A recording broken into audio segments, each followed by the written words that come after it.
Happy Diwali बेटा। आप happy Diwali अपने मैम। Happy Diwali ma'am. सभी को हैप्पी दिवाली मैम। सभी को दिवाली की बहुत बहुत बधाई। और आप पटाखों से जरा दूर रहेंगे, मोमबत्तियां दिए जलाएंगे, मिठाई खाएंगे। और पटाखों से पोल्यूशन होगा ना, फिर पहले इतनी बीमारियां चली हुई हैं तो उसको हमने क्या करना है, कम करना है। ठीक है ना? तो आप मोमबत्तियां जलाएंगे, दिए जलाएंगे और मिठाइयां खाएंगे, पटाखों से दूर रहेंगे। चलो अब काम पे आते हैं। आप अपना माइक म्यूट कर दीजिए, नहीं तो डिस्टरबेंस होती है। हमारा भारत की खोज का लेसन चला हुआ है, युगों का दौर। काफी लंबा लेसन है। आप घर पर मैं बोलती हूँ रीड कर लेना, तो रीड कर भी रहे होंगे। तो इसमें युगों का दौर किस प्रकार से चला आया भारत के अंदर, तो वही हम पढ़ते आ रहे हैं। अब हमारा इसी के अंदर चल रहा है विदेशों पर भारतीय कला का प्रभाव। विदेशों पर भी भारतीय कला का प्रभाव किस प्रकार से रहा है, ये स्टार्ट हो गया था हमारा। इसी में देखिए पेज नंबर 59।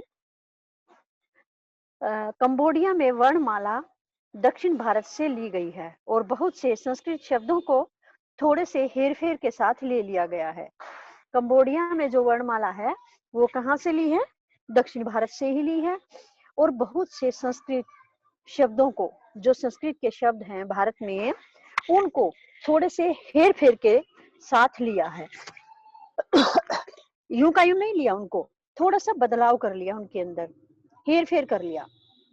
दीवानी और फौजदारी के कानून भारत के प्राचीन स्मृतिकार मनु के कानूनों के आधार पर बनाए गए हैं और इन्हें बौद्ध प्रभाव के कारण कुछ परिवर्तनों के साथ संहिताबद्ध करके कंबोडिया की आधुनिक कानून व्यवस्था में ले लिया गया है। दीवानी और फौजदारी के जो कानून हैं वे भारत के प्राचीन इतिहासकार जो मनु स्मृतिकार जो मनु थे, उनके कानूनों के आधार पर ये बनाए गए थे। क्या? दीवानी और फौजदारी के और इन्हें बौद्ध प्रभाव के कारण ही कुछ परिवर्तनों के साथ संहिताबद्ध करके कंबोडिया की जो आधुनिक कानून व्यवस्था है उसके अंदर ले लिया गया। लेकिन भारतीय प्रभाव, बेटा ये बच्चा कौन है, डिस्टर्ब कर रहे हो बीच में? माइक ऑफ अपना म्यूट करिए। कौन सा बच्चा बेटा, माइक म्यूट करो। लेकिन भारतीय प्रभाव सबसे अधिक प्रकट रूप से प्राचीन भारतीय बस्तियों की भव्य कला और वास्तुकला में दिखाई पड़ता है। जो भारतीय प्रभाव है विदेशों में, वो सबसे अधिक कहाँ दिखलाई पड़ता है? प्राचीन भारतीय बस्तियों की भव्य कला और वास्तुकला में। किस किस में? बस्तियों की जो भव्य कला है, सुंदरता है और वास्तुकला है, उसमें दिखाई पड़ता है। इस प्रभाव से अंगकोर और बोरोबुदूर की इमारतें और अद्भुत मंदिर तैयार हुए।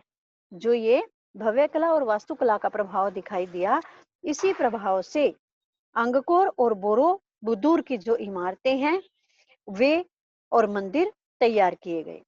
जावा में बोरोबुदूर में बुद्ध की जीवन कथा पत्थरों में उत्कीर्ण है। जावा के अंदर बोरोबुदूर में बुद्ध का भी भारत में जन्म हुआ था ना, और यहीं पर उन्होंने निर्वाण लिया था। तो उसकी जीवन कथा भी पत्थरों में उत्कीर्ण है, पत्थरों में लिखी गई, खोद करके उकेरी गई है। कहाँ? बोरोबुदूर में बुद्ध की जो जीवन कथा है उसको पत्थरों के अंदर चिन्हित किया गया है, खोद कर लिखा गया है। दूसरे स्थानों पर नक्काशी करके विष्णु, राम और कृष्ण की कथाएं अंकित की गई हैं। और कुछ स्थानों पर, दूसरे स्थानों पर नक्काशी करके यानी लिख करके, खुदाई करके, जैसे बर्तनों पर नक्काशी, जैसे बर्तनों पर नाम लिखवाते हैं ना, तो ऐसे ही नक्काशी बोला जाता है, जिसमें ऐसे खुदाई सी करके डॉट डॉट से नीचे खुदाई होके बर्तन में और तब लिखा जाए। तो उसके अंदर क्या किया गया है? नक्काशी करके विष्णु, राम और कृष्ण की कथाएं भी अंकित की गई हैं। ये विष्णु, राम और कृष्ण कहाँ थे? ये भारत में थे। अंगकोर वट के विशाल मंदिर के चारों तरफ विशाल खंडरों का विस्तृत क्षेत्र है। अंगकोर वट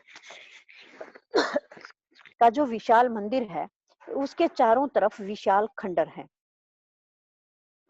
उसमें बनावटी झीलें, पोखरें और नहरें हैं, जिनके ऊपर पुल बने हैं और एक बहुत बड़ा फाटक है, जिस पर वृत्ताकार सिर पत्थर में खुदा है।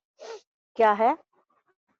जो विशाल खंडर है ना, मंदिर के चारों ओर अंगकोर वट के पास, तो वहां क्या है, बनावटी झीलें बनाई गई हैं, पोखरे तालाब आदि को बोलते हैं, तालाब हैं, नहरें हैं, वे बनाए गए हैं बनावटी, और उनके ऊपर से पुल भी बने दिखाई दे रहे हैं, और एक बहुत बड़ा फाटक भी है, और उस फाटक के ऊपर एक वृत्ताकार सिर, एक जैसे बुजुर्ग का सिर भी पत्थर में खुदा हुआ दिखाई देता है।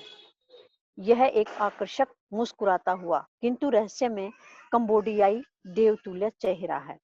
यह जो सिर खुदा हुआ है, कैसा है? ये आकर्षक दिखाई देता है, मुस्कुराता हुआ चेहरा दिखाई देता है और देवता के समान लगता है, जैसे कंबोडियाई कोई देवता हो। इस चेहरे की मुस्कान अद्भुत रूप से मोहक और विचलित करने वाली है। जो इस चेहरे की मुस्कान है, ये देखने वाले को अपनी ओर आकर्षित करने वाली है। अंगकोर की प्रेरणा भारत से मिली पर उसका विकास खमेर प्रतिभा ने किया, या कि दोनों के परस्पर मेल से यह अजूबा पैदा हुआ। अंगकोर की प्रेरणा कहाँ से हुई? भारत से मिली थी, पर उसका विकास कहाँ से हुआ? किसने किया? खमेर प्रतिभा ने किया था, और इन दोनों के परस्पर मेल से ही यह अजूबा पैदा हुआ था। कंबोडिया के जिस राजा ने इसे बनवाया, उसका नाम जयवर्मन था, यानी उसको शॉर्ट नेम सप्तम में भी बोल सकते हैं। जो यह सिर बना हुआ था, इसको कंबोडिया के राजा ने बनवाया था, जिसका नाम क्या था? जयवर्मन, या सप्तम भी बोल सकते हैं, जो ठेठ भारतीय नाम है। जो ये जयवर्मन नाम है, वैसे तो ये कंबोडिया का है, लेकिन इसका नाम क्या है? जयवर्मन, जो भारतीय नाम है। भारतीय कला का भारतीय धर्म और दर्शन से इतना गहरा रिश्ता है कि जब तक किसी को उन आदर्शों की जानकारी न हो जिनसे भारतीय मानस शासित होता है, तब तक उसके लिए इसको पूरी तरह सराहना संभव नहीं है। भारतीय कला का भारतीय धर्म और दर्शन से बहुत गहरा रिश्ता है। जब तक किसी को उन आदर्शों की जानकारी नहीं हो जिनसे भारतीय मानस शासित होता है, तब तक इसको पूरी तरह से सराहना संभव नहीं है। भारतीय कला में हमेशा एक धार्मिक प्रेरणा होती है। भारतीय कला में क्या मिलती है? धार्मिक प्रेरणा। यह एक पारदर्शी होती है, पारदृष्टि होती है। धार्मिक प्रेरणा होती है, एक पारदृष्टि होती है। जिसमें धार्मिक प्रेरणा होती है, एक तरह से सारा क्लियर दिखाई देता है, कोई धोखा पट्टी नहीं है। कुछ वैसी ही जिसने संभवतः यूरोप के महान गिरजाघरों के निर्माताओं को प्रेरित किया था। कुछ वैसी सी ही दिखाई देती है जिसको यूरोप के महान गिरजाघरों के निर्माताओं को प्रेरित किया था। जिसने क्या किया था? यूरोप के महान गिरजाघरों के निर्माताओं को, जो गिरजाघरों को बनाने वाले थे, उनको प्रेरित किया था। सौंदर्य की कल्पना आत्मनिष्ठ रूप में की गई है। सौंदर्य की कल्पना कैसे की गई है? आत्मनिष्ठ रूप में की गई है, वस्तुनिष्ठ रूप में नहीं, छोटे रूप में नहीं। वह आत्मा से संबंध रखने वाली चीज है। कैसी है वह? आत्मा से संबंध रखने वाली चीज है, भले ही वह रूप या पदार्थ में भी आकर्षक आकार ग्रहण कर ले। चाहे वह रूप या पदार्थ में भी आकार ग्रहण कर ले, कोई भी रूप ले ले।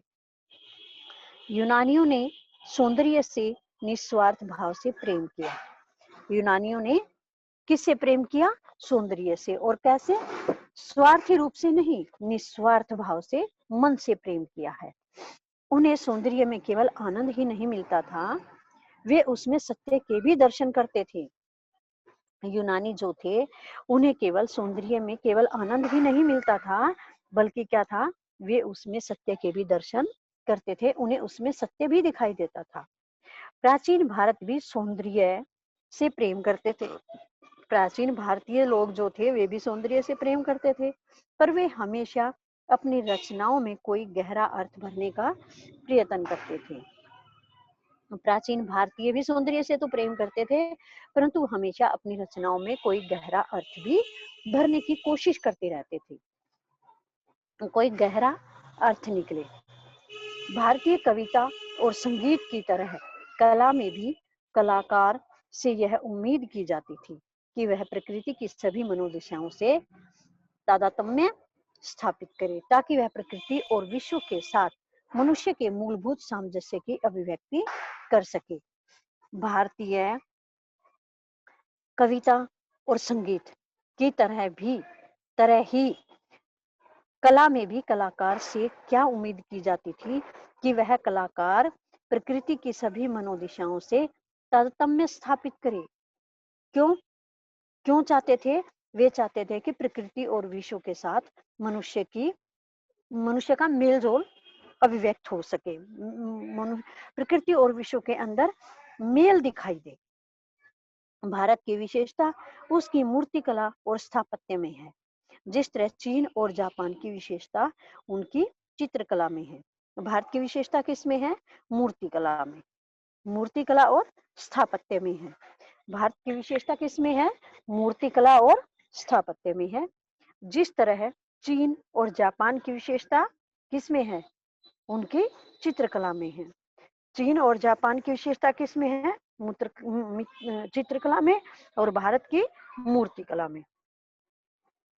भारतीय संगीत जो यूरोपीय संगीत से बहुत भिन्न है, अपने ढंग से बहुत विकसित था। भारतीय संगीत जो है यूरोपीय संगीत से बिल्कुल अलग है, अपने ढंग से बहुत विकसित था। इस दृष्टि से भारत का बहुत विशिष्ट स्थान भी है, भारत का बहुत विशिष्ट स्थान भी है, और संगीत के क्षेत्र में चीन और सुदूर पूर्व के अलावा उसने एशियाई संगीत को बहुत दूर तक प्रभावित किया था। भारत का इस दृष्टि से विशिष्ट स्थान है, और संगीत के क्षेत्र में चीन और सुदूर पूर्व के अलावा उसने एशियाई संगीत को भी बहुत दूर तक प्रभावित किया था। किसने? भारत ने। एशिया के दूसरे देशों की तरह भारत में भी कला के विकास पर गढ़ी हुई मूर्तियों के विरुद्ध धार्मिक पूर्वाग्रह का महत्वपूर्ण प्रभाव पड़ा। एशिया के दूसरे देशों की तरह ही भारत में भी क्या हुआ? कला के विकास पर और गढ़ी हुई मूर्तियों के विरुद्ध धार्मिक पूर्वाग्रह का बहुत अधिक प्रभाव पड़ा था। वेद मूर्ति पूजा के विरुद्ध थे। वेद किसके विरुद्ध थे? मूर्ति पूजा के विरुद्ध थे। और बौद्ध धर्म में भी अपेक्षाकृत बाद के समय में ही बुद्ध की मूर्तियां और चित्र बनाए जा सके। वेद तो मूर्ति पूजा के विरुद्ध थे। जो बौद्ध धर्म में बुद्ध की मूर्तियां आदि थी और चित्र आदि थे, वे बाद में बनाए गए थे। मथुरा के संग्रहालय में बोधिसत्व की एक विशाल, शक्तिशाली और प्रभावशाली पाषाण प्रतिमा है। मथुरा के संग्रहालय, जो मथुरा का संग्रहालय है, उसमें क्या है? बोधिसत्व की एक बहुत बड़ी और शक्तिशाली, प्रभावशाली पत्थर की मूर्ति है। पाषाण होता है पत्थर, प्रतिमा होती मूर्ति, प्रभावशाली पत्थर की मूर्ति है। इसका निर्माण ईस्वी सन के आरंभ के आसपास कुषाण युग में हुआ था। इसका निर्माण कब हुआ था? ईस्वी सन के आसपास कुषाण युग में हुआ था। भारतीय कला अपने आरंभिक काल में प्रकृतिवाद से भरी है। भारतीय कला अपने आरंभिक काल में किससे भरी हुई है? प्रकृतिवाद से भरी हुई है, जो कुछ अंशों में चीनी प्रभाव के कारण हो सकता है। जो कैसे हो सकता है? कुछ अंशों में चीनी प्रभाव के कारण हो सकता है। भारतीय कला के इतिहास की विभिन्न अवस्थाओं पर चीनी प्रभाव दिखाई पड़ता है। भारतीय कला का जो इतिहास है उसकी अवस्थाओं पर किसका प्रभाव दिखाई देता है? चीनी। चौथी से छठी ईस्वी शताब्दी में गुप्त काल के दौरान, जिसे भारत का स्वर्ण युग कहा जाता है, चौथी से छठी शताब्दी में गुप्त काल के दौरान के समय को क्या कहा जाता है? भारत का स्वर्ण युग। इंटरनल क्वेश्चन बन रहा है यहाँ भी। चौथी से छठी शताब्दी को क्या कहा जाता है? भारत का स्वर्ण युग। अजंता की गुफाएं खोदी गई। उस समय क्या हुआ? अजंता की गुफाएं खोदी गई और उसमें भित्ति चित्र बनाए गए, और भित्ति होता है दीवारों पर भी चित्र बनाए गए। बाघ और बादामी की गुफाएं भी इसी काल की हैं। बाघ और बादामी की गुफाएं आदि जो हैं वे भी इसी काल की हैं, इसी समय की हैं। चौथी से छठी शताब्दी ईस्वी की, गुप्त काल के समय की, जिसको स्वर्ण युग कहा जाता था। उसी समय में अजंता की गुफाएं भी खोदी गई और दीवारों पर चित्र भी बनाए गए। बाघ और बादामी की गुफाएं भी इसी समय की हैं। अजंता हमें किसी सोपन की तरह दूर किंतु असल में एकदम वास्तविक दुनिया में ले जाती है। अजंता की जो गुफाएं हैं हमें किसी सोपन की तरह दिखाई देती हैं, जैसे किसी वास्तविक दुनिया में ले जाती हैं। जब हम अजंता की गुफाओं को देखते हैं तो उनको देखकर हमें ऐसा नहीं लगता कि हम कुछ बनावटी देख रहे हैं, बल्कि वास्तविक दुनिया जैसा लगता है कि जैसे हम वास्तविक दुनिया में ये हमारे सामने हो रहा है, हम असलियत में इन चीजों को अपने सामने, आंखों के सामने देख रहे हैं, ऐसे वे दिखाई देती हैं। इन भित्ति चित्रों को बौद्ध भिक्षुओं ने बनाया था। दीवारों पर जो चित्र हैं वो भी कैसे दिखाई देते हैं? जैसे वास्तविक हो। और इनको किसने बनाया था? बौद्ध भिक्षुओं ने बनाया था। बहुत समय पहले उनके स्वामी ने कहा था, स्त्रियों से दूर रहो, उनकी तरफ देखो भी नहीं, क्योंकि वे खतरनाक हैं। बौद्ध भिक्षुओं ने इन चित्रों को बनाया था और उस समय इनके स्वामी ने इनको कहा था कि स्त्रियों से दूर रहो। कहां से, किससे दूर रहो? स्त्रियों से दूर रहो, उनकी तरफ देखना भी खतरनाक है, क्योंकि वे बहुत ही अधिक खतरनाक होती है, उनकी तरफ देखो भी मत, उनसे दूर रहो। इसके बावजूद इन चित्रों में स्त्रियों की कमी नहीं है। सुंदर स्त्रियां, राजकुमारियां, गायिकाएं, नर्तकियां बैठी और खड़ी श्रृंगार करती हुई या शोभा यात्रा में जाती हुई।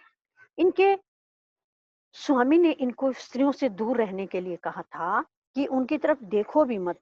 इसके बावजूद भी क्या मिला?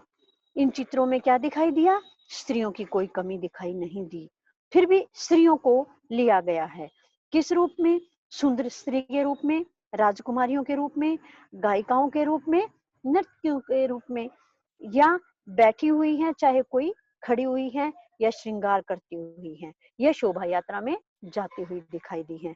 फिर भी स्त्रियों की इन चित्रों में कोई कमी नहीं दिखाई देती। जैसा कि इनको मना भी किया गया था, उसके बाद भी स्त्रियों की इनमें कोई कमी दिखाई नहीं देती है। ये चित्रकार भिक्षु संसार को और जीवन के गतिशील नाटक को कितनी अच्छी तरह जानते थे। ये जो चित्रकार थे जिन्होंने ये बनाए थे, वे संसार को, इस भिक्षु संसार को और जीवन के गतिशील नाटक को अच्छी प्रकार से जानते थे, पूरी तरह से उनसे वाकिफ थे। उन्होंने ये चित्र उतने ही प्रेम से बनाए हैं जितने प्रेम से उन्होंने बोधिसत्वों को उनकी शांत और लोकोत्तर गरिमा में चित्रित किया है। जो चित्र ये स्त्रियों के बनाए, वे जो थे चित्रों से बहुत अधिक प्रेम करते थे। जितने प्रेम से उन्होंने बोधिसत्वों को उनकी शांत और लोकोत्तर गरिमा में चित्रित किया है।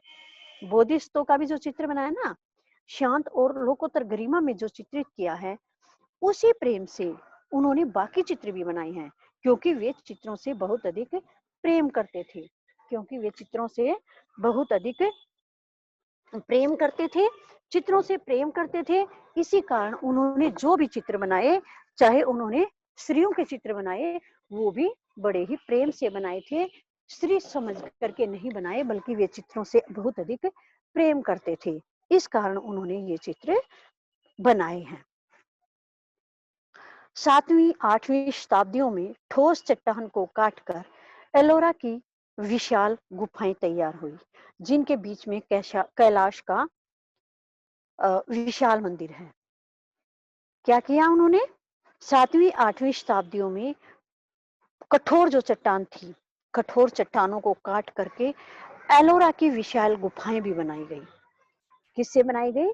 जो विशाल पत्थर थे, कठोर पत्थर थे, ठोस पत्थर थे, ठोस चट्टाने थी, उनको काट करके एलोरा की भी बड़ी बड़ी गुफाएं बनाई गई, और जिनके बीच में क्या था?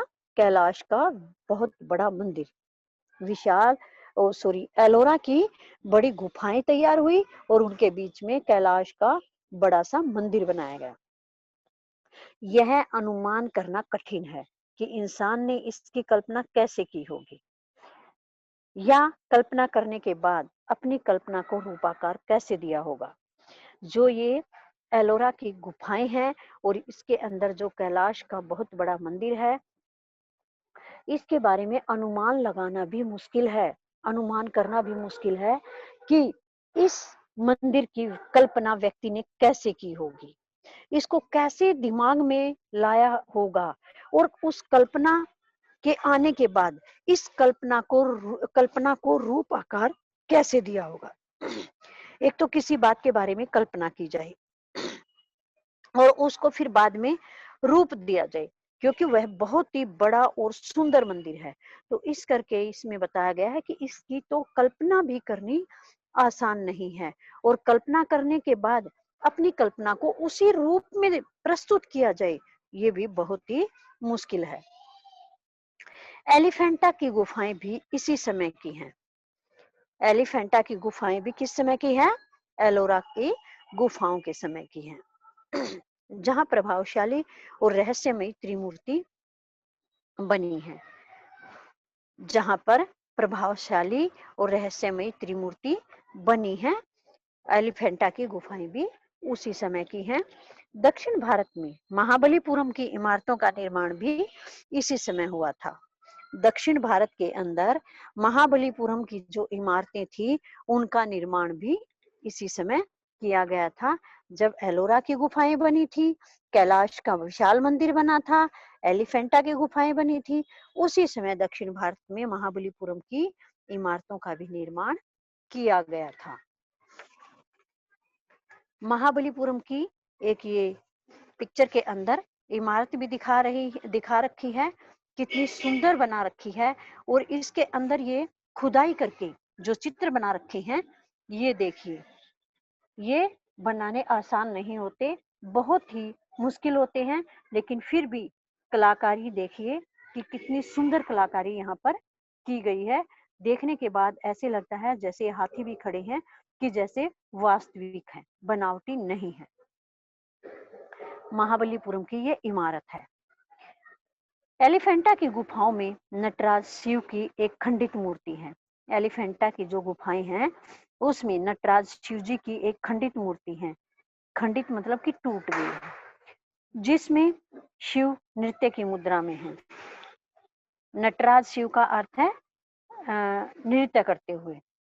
नटराज शिव की मूर्ति बोली जाती है वो, जिसमें नृत्य करते हुए दिखाई दे। उसमें खंडित मूर्ति है जो थोड़ी सी टूट गई होगी, जिसमें शिव जी कैसे हैं? नृत्य की मुद्रा में हैं। हैवेल का कहना है कि इस अक्षत विक्षत अवस्था में भी यह मूर्ति भीमाकार शक्ति का मूर्त रूप है, और इसकी कल्पना अत्यंत विशाल है। हैवेल जो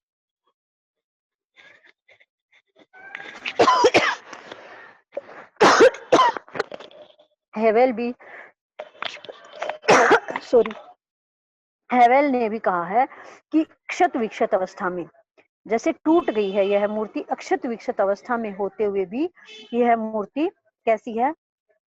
भीम के आकार के रूप में दिखाई देती है, और इसकी कल्पना करना भी बहुत ही मुश्किल है। यह मूर्ति कैसे बनाई होगी, इसकी कल्पना करना भी क्या है? बहुत अधिक मुश्किल है। ब्रिटिश संग्रहालय में विश्व का सृजन और नाश करते हुए नटराज शिव की एक और मूर्ति है। ये तो एलिफेंटा की गुफाओं में थी मूर्ति, शिव जी की, और दूसरा ब्रिटिश संग्रहालय में विश्व का सृजन और नाश करते हुए नटराज शिव की एक और मूर्ति है। विश्व का सृजन कर रहे हैं, निर्माण कर रहे हैं और नाश कर रहे हैं, जैसे बनाना और मिटाना, ये दोनों काम करते हुए नटराज शिव की एक मूर्ति दिखाई दे रही है। सृजन होता निर्माण करना। एप्स्टीन ने लिखा है कि उनकी विशाल लयात्मकता काल के विराट युगों का आह्वान करती है। एप्स्टीन ने भी, ये भी कोई राइटर है, विद्वान है, इन्होंने भी लिखा है एप्स्टीन ने कि उनकी विशाल लयात्मकता काल के विराट युगों का आह्वान करती है। जो शिव जी की विशाल लयात्मकता है वह काल के विराट युगों का आह्वान करती है, बुलाती है। जावा में बोरीबुदूर से बोधिसत्व का एक सिर कोपेनहेगन के ग्लिप्टोटेक ले जाया गया है। जावा में बोरीबुदूर जो जगह है वहां बोधिसत्व की मूर्तियां हैं और वहां से बोधिसत्व का एक सिर जो है वो कहाँ ले जाया गया है, कोपेनहेगन के ग्लिप्टोटेक जगह पर ले जाया गया है। कोपेनहेगन के अंदर है ग्लिप्टोटेक, वहां पर एक बोधिसत्व का सिर लेकर जाया गया है। कहाँ से? जावा में बोरीबुदूर से। रूपगत सौंदर्य की दृष्टि से तो यह सिर सुंदर है ही, इसमें कुछ और गहरी बात है जो बोधिसत्व की शुद्ध आत्मा को इस तरह उद्घाटित करती है जैसे दर्पण में प्रतिबिंब। रूप सौंदर्य की दृष्टि से तो यह सिर बहुत सुंदर है ही, लेकिन इसमें और गहरी बात क्या है कि जो बोधिसत्व की शुद्ध आत्मा को इस तरह से उद्घाटित करती है जैसे दर्पण में प्रतिबिंब, यानी शीशे में अपनी परछाई। वह एक ऐसा चेहरा है जिसमें समुद्र की गहराइयों की प्रशांति, निर्भय नीले आकाश की स्वच्छता और इंसानी पहुंच से परे का परम सौंदर्य मूर्तिमान हुआ है। जो सिर काट कर वहां से लेकर जाया गया है, कैसा है वह, क्या दिखाई देता है उसमें? समुद्र की गहराइयों की प्रशांति, यानी उस चेहरे को देखकर क्या दिखाई देता है, जैसे शांत मुद्रा में ये चेहरा है। शांत मुद्रा में चेहरा प्रशांति दिखाई देती है और निरभ्र नीले आकाश की स्वच्छता, जैसे आकाश बिल्कुल साफ और स्वच्छ दिखाई देता है वैसे उस चेहरे की स्वच्छता दिखाई देती है नीले आकाश की तरह, और इंसानी पहुंच से परे परम सौंदर्य। और जो इंसान चाहे कितना भी सुंदर क्यों ना हो, उन सभी इंसानों की पहुंच से परे उसके परम सौंदर्य की वहां पर मूर्ति, परम सौंदर्य वहां पर दिखाई देता है। कैसा है वह चेहरा? समुद्र की गहराई में जैसे बिल्कुल शांति होती है, वह तो कोई भी वहां शोर शराबा कुछ नहीं सुनाई देता, वैसी तो उसमें शांति दिखाई देती है। नीले आकाश जैसी स्वच्छता दिखाई देती है और इंसानी पहुंच से परे उसका सौंदर्य दिखाई देता है। यह उस सिर की खूबियां बताई गई हैं। भारत का विदेशी व्यापार, अब ये करेंगे हम अगली मीटिंग में स्टार्ट। तो आज मैंने जितना भी आपको पढ़ाया है उसके अंदर से मैं अब आपसे कुछ क्वेश्चन सुनूंगी, तो आप रेडी रहिए सुनाने के लिए। जिसका नाम बोला जाएगा वही बच्चा सुनाएगा और कोई भी बच्चा छोड़ करके मीटिंग को नहीं जाएगा।